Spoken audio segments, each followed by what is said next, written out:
Hi, this is a tutorial for albumcovertemplates.com showing how I designed the ACTVineRibbonBlurWhite3 10 by 10 album for a sample album I made.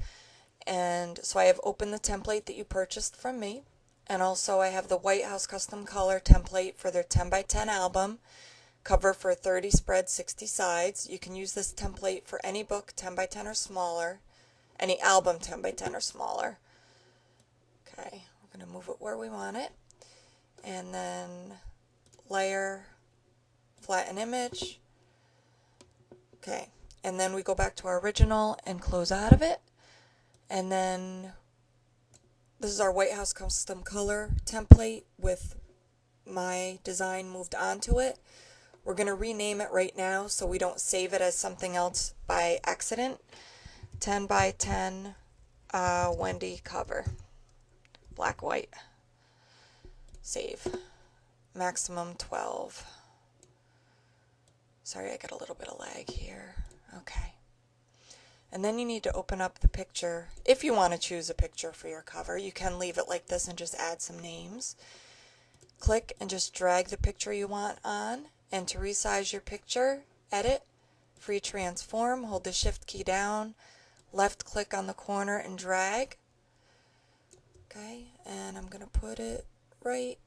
I'm going to move it to the right a little bit, and we can show grid to make sure you have it perfectly centered. View, show grid, and then you can count from your edge. 1, 2, 3, 4, 5. 1, 2, 3, 4, 5. 1, 2, 3, 4, 5. 5 squares.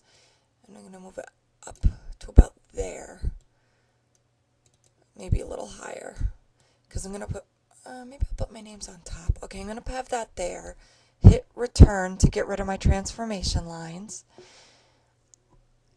And actually what I'm going to do, edit, free transform, I'm going to move it so it's right,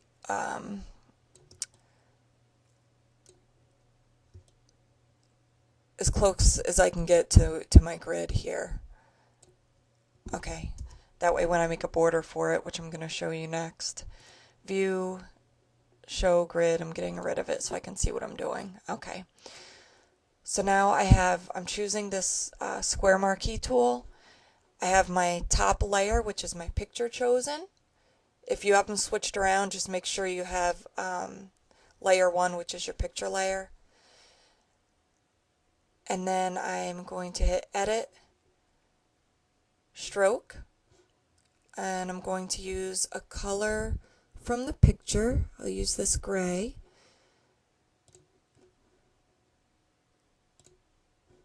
Okay, and let's try 30 for the stroke. Make sure you have inside checked. Okay, and that's nice.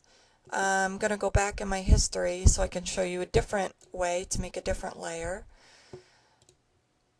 Okay, instead of the stroke, what I'm going to do is go back into my layers, choose my background layer, my square marquee tool, and again you can click view, show grid to make sure you have this exactly even.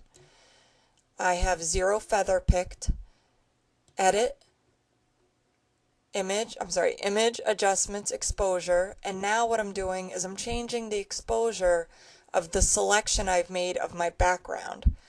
So I'm just going to darken that and see how you can see the book through it. I like how that looks. So then I'm going to hit OK. And now I can also do a stroke if I want. So now I'll go back to my picture layer,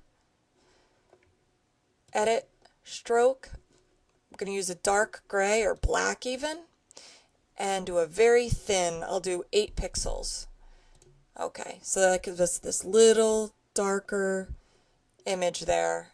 Edit, undo stroke. I think I had, do edit stroke again. I had the opacity turned down. Make sure it's 100 if you want it bold.